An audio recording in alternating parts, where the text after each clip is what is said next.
Jumpa lagi bersama saya, Harrison. Kali ini kita akan belajar statistik, bukan belajar ukulele.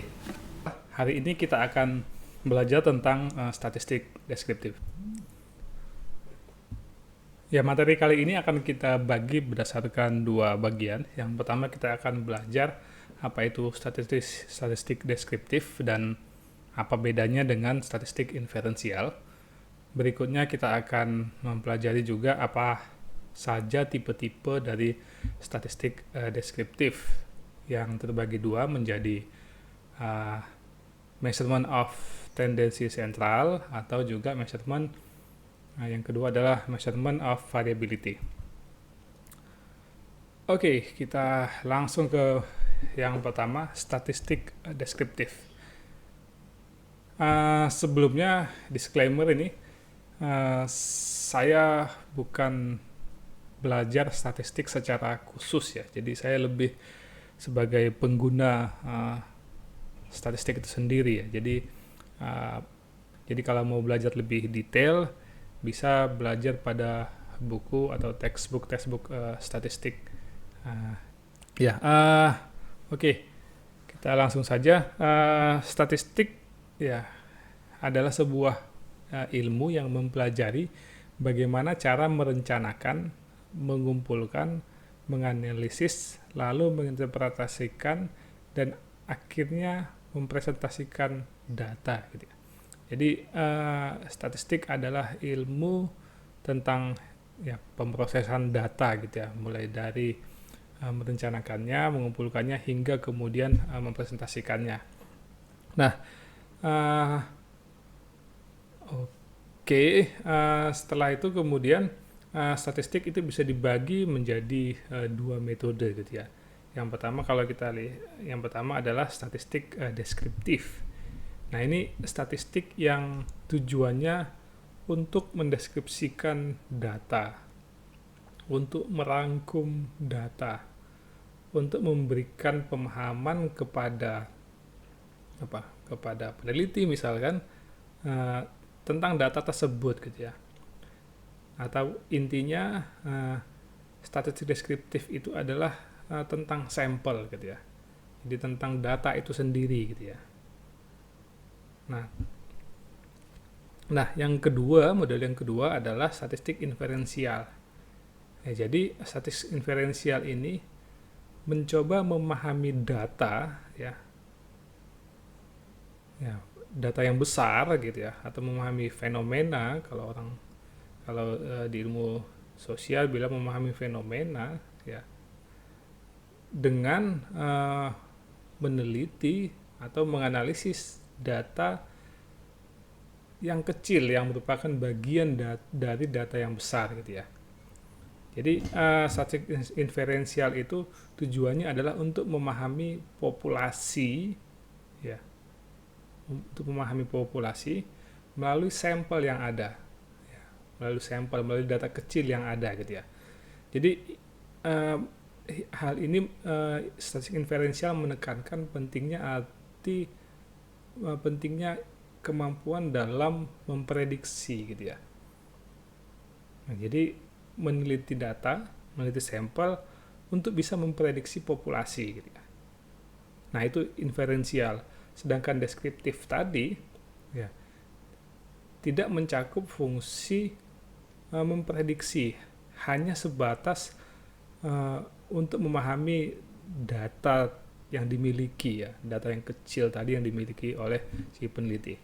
Jadi itu poin perbedaan utamanya antara deskriptif dan inferensial. Nah, kita langsung saja masuk ke bagian yang kedua, tipe statistik deskriptif. Nah, jadi balik lagi, bagaimana sih kita mengembangkan memahami sebuah data itu ya. Nah, di sini kemudian dibagi dua tipenya, yaitu yang pertama adalah measure of tendency central. Jadi kita pertama memahami data itu dengan cara melihat bagaimana pemusatan datanya, bagaimana pengumpulan datanya, di mana data itu berkumpul gitu ya. Jadi itu yang dimaksud dengan measure of tendency central. Jadi ukuran-ukuran yang menggambarkan pemusatan data gitu ya. Nah, ukuran yang pertama atau term yang pertama itu adalah mean ya, mean atau rata-rata gitu ya. Jadi mean ya pasti semua sudah tahu, mean itu adalah nilai rata-rata dari himpunan data gitu ya. Nah, ini rumusnya. Ini simbol dari mean ya. Nah, mean itu adalah penjumlahan dari keseluruhan data ya, X1 tambah X2 hingga Xn dibagi dengan banyaknya data, dibagi dengan N gitu ya. Ya, jadi penting kita memahami rumus agar kita tahu apa dari maksud konsep tersebut dengan secara lebih operasional gitu ya. Nah, ukuran yang kedua tentang terkait dengan tendensi sentral adalah median gitu ya. Jadi median adalah median adalah nilai tengah ya. Nilai tengah dalam suatu himpunan data. Jadi gampangannya kalau kita punya data, kita urutkan data tersebut mulai dari yang kecil ke yang besar gitu ya. Nah, data yang di tengah, yang urutannya di tengah itu adalah median gitu ya. Nah, berikutnya adalah modus. Nah, modus ini adalah nilai yang paling sering muncul. Ya, jadi nilai berapa, nilai apa yang paling sering muncul, nah itu adalah modus. Nah, bila kemudian terdapat dua modus, ya bukan berarti modus-modus ya, tapi ada jadinya bimodal gitu ya, namanya bimodal. Bila kemudian modusnya ada banyak, ya modus tok, ya maka ya modusnya lebih dari dua, maka kemudian disebut multimodal gitu ya. Nah, contoh kita mau memahami konsep-konsep yang tadi itu, 3 konsep tendensi sentral dengan contoh berikut ya. Ini contoh yang simpel. Jadi misalkan ada data tentang nilai ujian gitu ya. Nilai ujian dari 5 orang siswa adalah 20, 10, 30, 50, dan 50 gitu ya. Ini berarti yang salah siswanya atau yang salah gurunya ini ya. Nilainya kok jelek-jelek gitu ya. Nah, dari nilai ini kemudian kita bisa hitung min-nya gitu ya. Caranya seperti rumus tadi, kita jumlahkan semuanya, 20 ditambah 10 tambah 30 tambah 50 tambah 50 sama dengan 160 dibagi N dibagi 5. Maka min-nya sama dengan 32 gitu ya. Ya. Setelah itu kemudian kita bisa cari tahu juga mediannya. Nah, mediannya adalah jumlah data 5 ditambah 1 dibagi 2. Ini rumusnya ya. Jadi dari sini kita ketahui mediannya adalah data ketiga. Ya, yang perlu diingat, data ketiga itulah adalah data ketiga dari setelah data diurutkan gitu ya. Jadi kita urutkan datanya 10, 20, 30, 50, 50. Nah, mediannya adalah 30 gitu ya. Nah, berikutnya adalah modus gitu ya. Modus adalah nilai yang paling sering muncul ya. Nah, dari kita lihat dari datanya yang paling sering muncul itu adalah nilai 50. Nah, selesai hitung-hitungannya gitu ya. Jadi kalau hitung-hitungan itu kan ya relatif gampang gitu ya. Nah, yang penting juga bagaimana kita memahami ketiga konsep di atas ya. Apa makna dari ketiga konsep di atas? Nah, saya coba dengan mengilustrasikan angka-angka tadi dalam gambar, dalam figur ya. Jadi kalau kita lihat nilai ujian itu ya biasanya atau kita asumsikan ya ada pada rentang 0 sampai 100 gitu ya. 0 apabila tidak ada yang benar jawabannya, 100 bisa bila benar semua gitu ya. Nah, coba kita letakkan angka-angka tadi pada kontinum pada rentangan 0 sampai 100 gitu ya. Jadi oke, harusnya kalau dari 0 sampai 100 nilai tengah itu kalau berdasarkan ya 100 dibagi 2 gitu ya, 50 gitu ya. Tapi kita lihat dari data yang tadi, nah, nilai minimum itu adalah 10 ya di sini. Nilai maksimum adalah 50 di sini. Ya, jadi data siswa hanya menyebar dari rentangan nilai 10 ke 50. Nah, itu yang pertama gitu ya. Nah, berikutnya minnya adalah 32. Nah, ini di sini minnya gitu ya.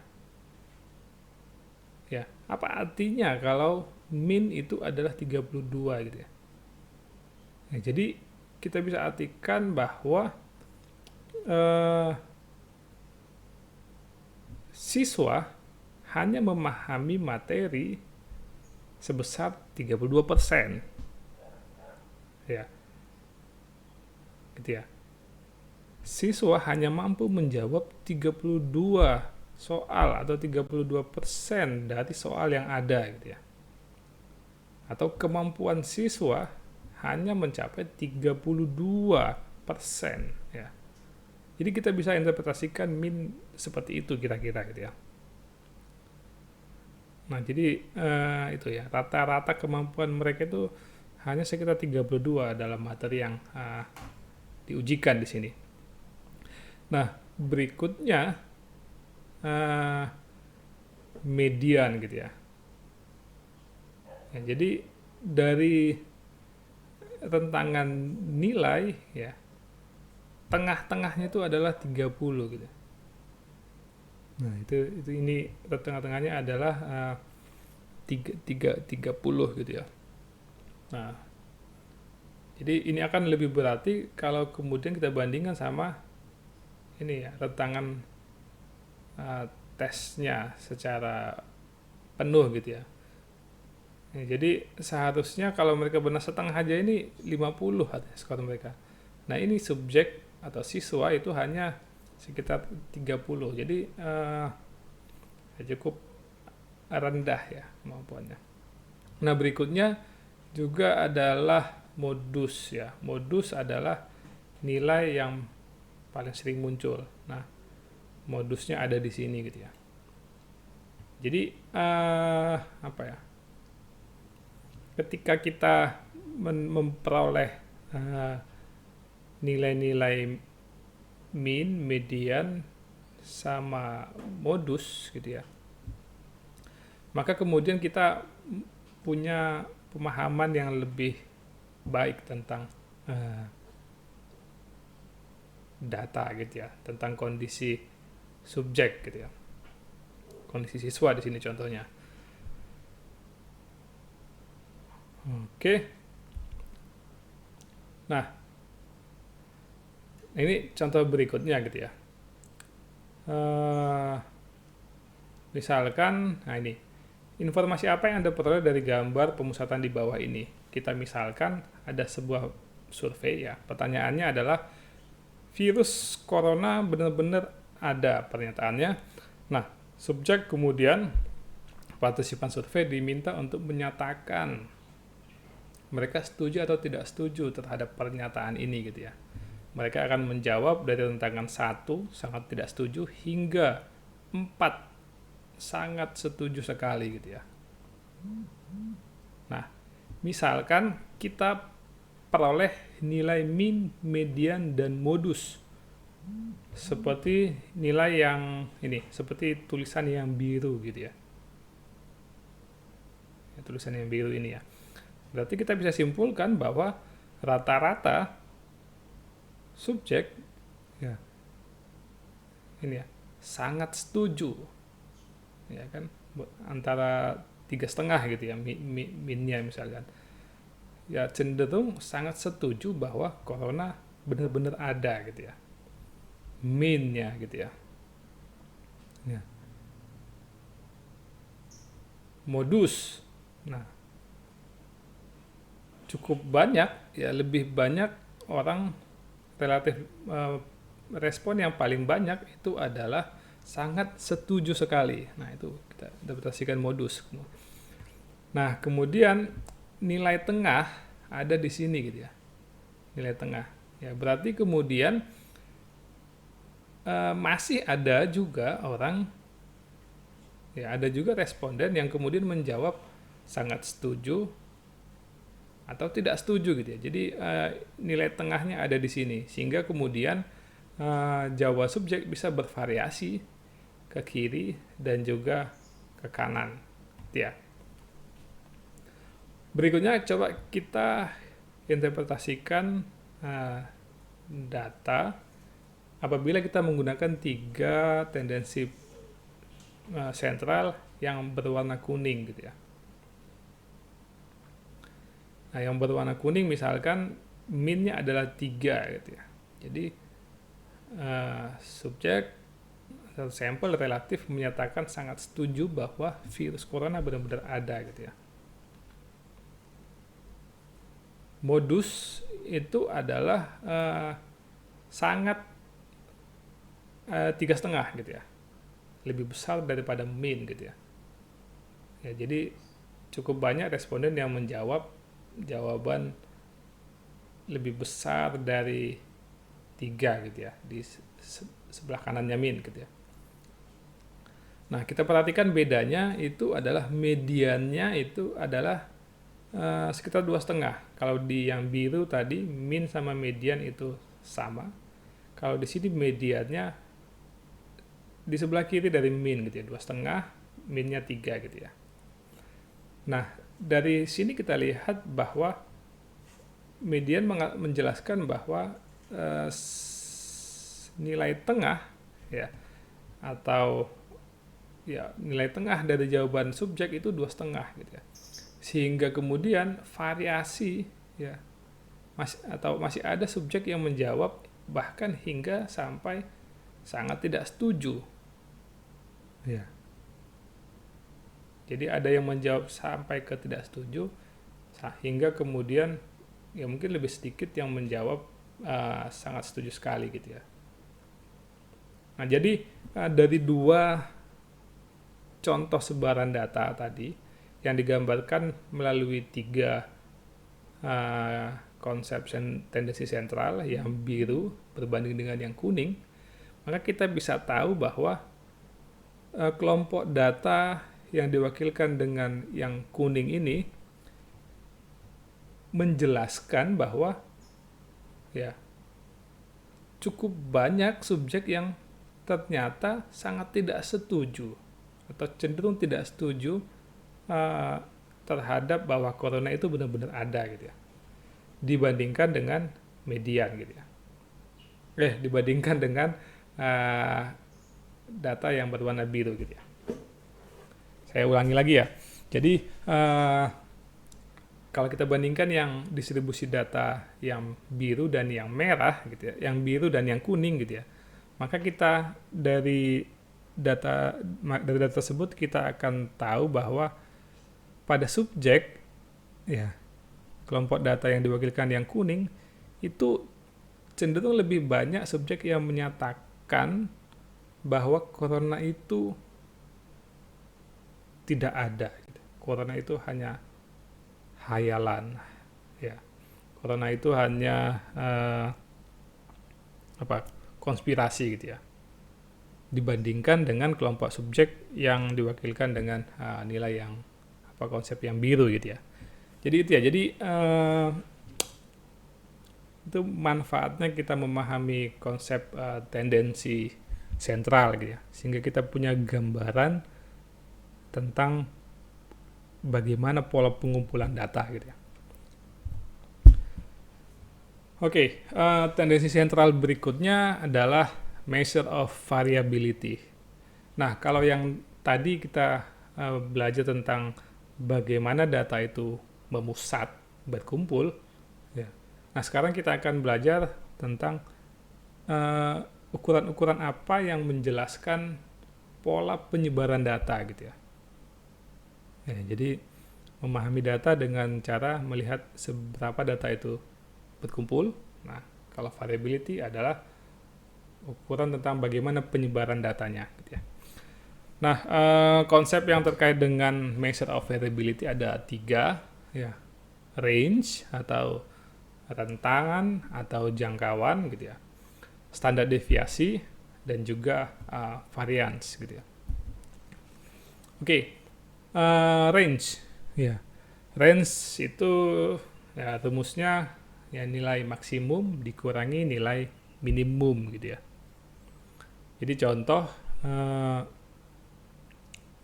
dengan data yang tadi 20, 10, 30, 50, 50, kita tahu nilai maksimumnya 50, nilai minimumnya 10, sehingga range-nya adalah 40, gitu ya. Rentangan kemampuan, ya kita rentangan kemampuan atau nilai subjek ya ada 40, gitu ya. Sebesar 40, dimulai dari 10 hingga ke 50, gitu ya. Nah, oke, jadi kita bisa tahu seberapa bisa dibilang variasi lah, variasi kemampuan subjek ya dalam menjawab soalnya ada sekitar 40, gitu ya. Nah, bagaimana kemudian apabila ternyata ada tambahan satu siswa, gitu ya, yang nilainya 100, gitu ya. Nilainya 100 sehingga data menjadi 20, 10, 30, 50, 50 dan 100, gitu ya. Maka kemudian range akan berubah menjadi 90, gitu ya. Ya, jadi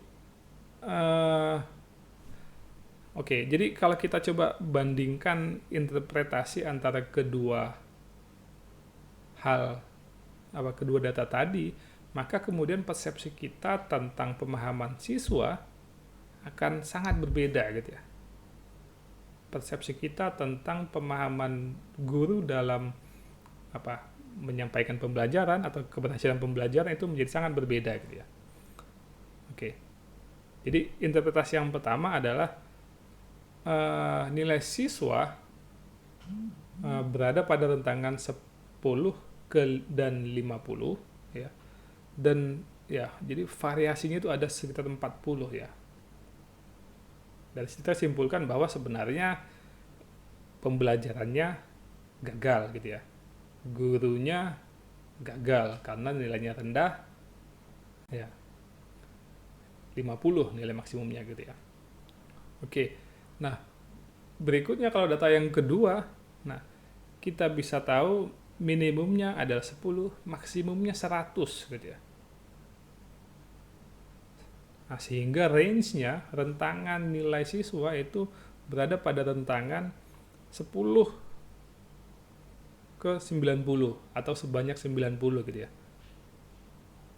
Nah, dari 3 nilai tadi, nilai minimum sama maksimum dan range, ya kita bisa kemudian ya seolah-olah ya bisa saja tidak sepenuhnya menginterpretasikan bahwa pembelajarannya gagal, gitu ya, karena nilainya cukup tinggi 100, gitu ya, nilai maksimumnya, meskipun kemudian rentangannya 90, gitu ya. Jadi tetap ada kemudian siswa yang nilainya 10, gitu ya. Nah cuma maksud saya dari dua kondisi ini kita bisa lihat ya, kondisi yang kedua dengan penambahan nilai 100 akan membuat interpretasi kita terkait dengan keberhasilan pembelajaran itu sedikit lebih baik ketika nilai datanya ada data yang kedua, gitu ya. Ya, sedikit lebih baik, ya. Nah, dari sini maksudnya jadi bisa kita interpretasikan subjek pada kelompok data yang kedua cenderung lebih baik, ya, daripada kelompok yang pertama. Pembelajarannya lebih berhasil, gitu ya. Nah, dari sini sebenarnya kita hanya mau melihat bahwa nilai range, ya, kita menginterpretasikan range itu kemungkinan seringkali bisa bias, gitu ya. Biasnya disebabkan karena nilai range itu sangat dipengaruhi oleh nilai ekstrim gitu ya. Ya, sangat dipengaruhi oleh nilai ekstrim gitu ya. Jadi penambahan satu siswa dengan nilai 100 akan membuat range-nya jauh berbeda gitu ya, 90. Sehingga interpretasinya juga akan mungkin kan akan semakin bias gitu ya. Membuat kita keliru maksudnya. Ya. Nah, ukuran variabilitas berikutnya adalah standar deviasi gitu ya. Jadi kalau kita sesuaikan dengan cerita di atas gitu ya. Jadi sebenarnya standar deviasi ini berusaha menjelaskan variabilitas dengan mengatasi kelemahan-kelemahan yang ada pada range tadi gitu ya. Nah, standar deviasi dirumuskan ya seperti simbol ini gitu ya. Simbolnya S, SD atau sigma. Nah, rumusnya ini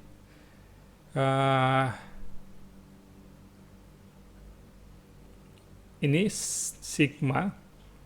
Ya, ini artinya penjumlahan ya. Jadi standar deviasi itu adalah penjumlahan dari selisih X, selisih nilai dengan ini rata-rata nilai gitu ya, dikuadratkan. Jadi ada nilai siswa tadi dikurangi dengan nilai rata-rata siswa dikuadratkan. Nah, itu semua dijumlahkan dibagi dengan N jumlah data ya pada dataset yang ada. Jadi itu rumusnya gitu ya. Kalau melihat dari rumus ini, kita juga bisa melihat bahwa sebenarnya standar deviasi itu adalah perbedaan nilai individu, nilai siswa, dibandingkan dengan nilai rata-rata. Ya. Atau sejauh mana nilai individu berbeda daripada nilai rata-rata kelompok. Ya, kira-kira seperti itu bisa diinterpretasikan. Ya, kita lihat contohnya bagaimana kemudian didapatkan standar deviasi ya. Ini data yang tadi, datanya tersebut 20, 10, 30, 50, 50 ya. Kemudian kita hitung ini deviasinya gitu ya. Deviasi dari mean. Jadi seberapa nilai subjek berbeda daripada mean kelompok. Nah, mean-nya tadi kita dapatkan adalah 32 gitu ya. Nah, jadi kita hitung 20 dikurang 32 gitu ya. Sehingga jawabannya minus 12. Minus 22, minus 2, 18, terus kemudian 18. Gitu ya. Jadi kita dapatkan perbedaan nilai individu dibandingkan dengan data nilai kelompok gitu ya. Nah, untuk mengatasi nilai minus tersebut ya, maka kemudian kita harus mengkuadratkan ya supaya efek minus ini hilang gitu ya. Ya. Soalnya kalau kita kurangkan ini semua kita jumlahkan, maka kemudian hasilnya akan 0 gitu ya. Oleh sebab itu kemudian kita kuadratkan 144 dan seterusnya, kita jumlahkan menjadi kemudian 1280 ya. Nah, 1280 ini kemudian dibagi dengan N, dibagi dengan 5 gitu ya. Maka didapatlah nilai standar deviasinya adalah 16 gitu ya.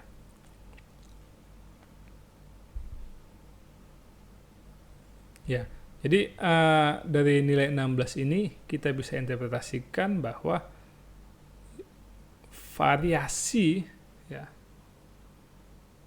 subjek ya, variasi nilai subjek dari min-nya itu ada sekitar 16 gitu ya. subjek kebanyakan menyebar 16 ya, 32 ditambah 16 gitu ya, ke kanan dan ke kiri gitu ya. Nah, nanti kita akan lebih detail lagi terkait dengan interpretasi standar deviasi. Nah, kita lihat tadi problem terkait dengan penambahan data gitu ya. Oke, misalkan seperti yang tadi, kasus yang tadi, ketambahan satu siswa yang nilainya 100 gitu ya. Maka kita hitung seperti prosedur yang tadi, maka diperoleh standar deviasinya adalah 31 gitu ya. Ya, jadi di sini standar deviasinya adalah 16 ya. Ketambahan satu siswa, standar deviasinya jadi 31. Nilainya juga masih relatif banyak berubah gitu ya. Tapi standar deviasi lebih baik ya, lebih baik dalam mengantisipasi nilai-nilai ekstrim gitu ya. Karena kita lihat bahwa setiap jawaban subjek setiap nilai subjek ya itu kemudian dikurangkan dengan nilai rata-rata kelompok gitu ya. Sehingga kemudian nilai-nilai ekstrim akan sedikit terkoreksi gitu ya. Sedikit terkoreksi sehingga tidak begitu mempengaruhi tidak mempengaruhi standar deviasi. Ya, meskipun pada contoh ini kita lihat nilainya masih sangat berpengaruh gitu ya. Nah, tapi intinya kita lihat di sini bahwa standar deviasi lebih baik dalam menggambarkan variabilitas dibandingkan dengan range gitu ya. Yang kedua, nilai-nilai ekstrim pada data itu sebenarnya sangat mempengaruhi interpretasi kita atau pemahaman kita terhadap data gitu ya. Jadi keberadaan nilai ekstrim itu alangkah lebih baik apabila bisa dihilangkan atau dihindari gitu ya. Oke, berikutnya adalah variance. Ya. Sama dengan standar deviasi, itu adalah merupakan ukuran penyebaran data. Ya. Jadi rumusnya juga sama. Ya. Standar deviasi itu dikuadratkan, maka itu adalah variance gitu ya. Nah, dari data yang tadi ya nilai 20, 10, 30, 50, maka kita dapatkan variance-nya 1280 gitu ya. Ya. Bagaimana menggunakan variance ini gitu ya? Ya, bagaimana kita menginterpretasikan variance gitu ya? Jadi dari sini kita bisa lihat bahwa variasi jawaban subjek gitu ya, variasi jawaban subjek terhadap variasi nilai subjek dibandingkan nilai kelompoknya ada sekitar 1280 gitu ya variasinya. Nilai varians terpaksa harus besar gitu ya, terpaksa harus dikuadratkan ya, karena yang tadi itu untuk kemudian bisa menghindari mengatasi permasalahan nilai minus gitu ya. Nah, kita bisa lihat varians itu adalah ini ya, 1280. Jadi jumlah variasi ya, jumlah perbedaan nilai kelompok nilai individu dibandingkan dengan nilai kelompoknya itu adalah variasi gitu ya. Ada 1280 perbedaan gitu ya. Nah, kalau dilihat di buku-buku statistik ya seringkali kemudian pembahasannya dimulai dari varians baru kemudian diperoleh standar deviasi gitu ya. Intinya kita harus memahami bahwa standar deviasi dan varians ini adalah konsep tentang variabilitas gitu ya, yang relatif sama penggunaannya gitu ya.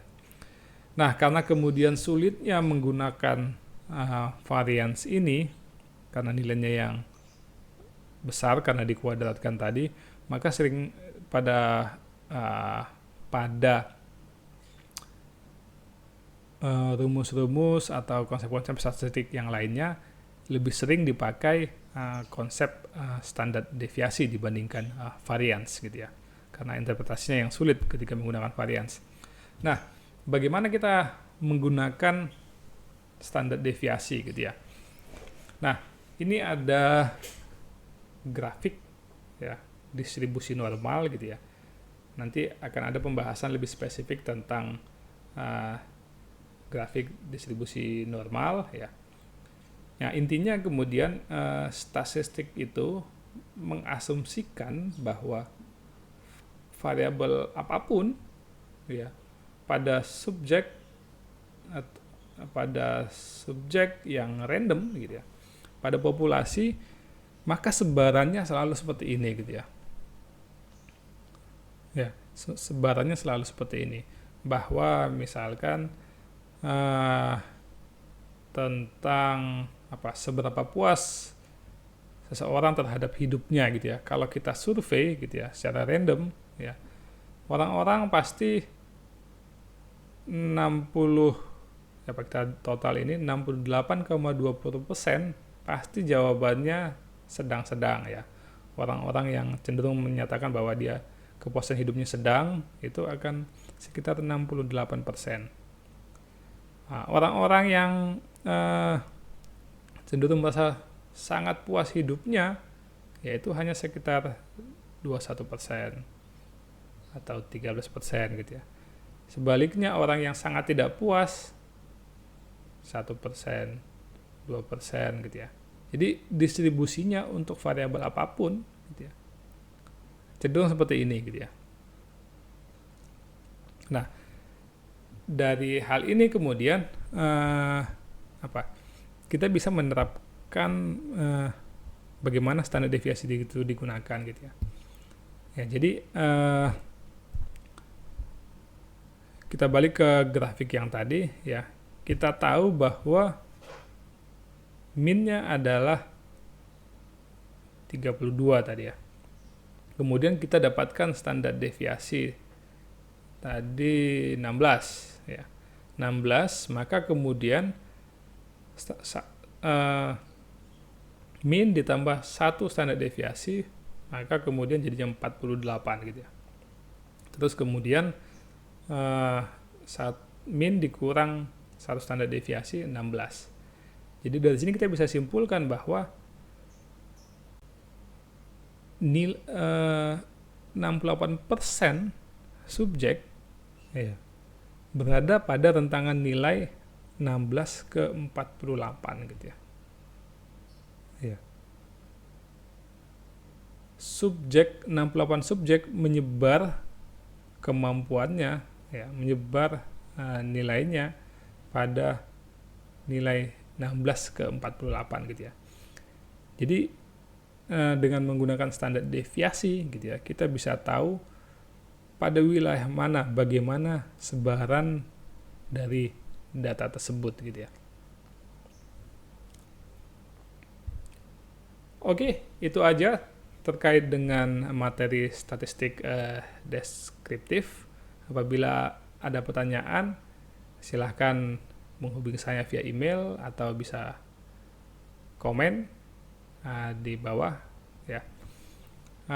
Berikutnya nanti kita akan belajar bagaimana menghitung-hitung yang tadi itu, konsep statistik deskriptif dengan menggunakan Microsoft Office maupun software SPSS atau Jamovi gitu ya.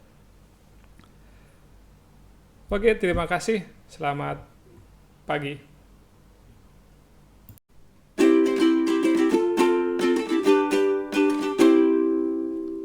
Terima kasih.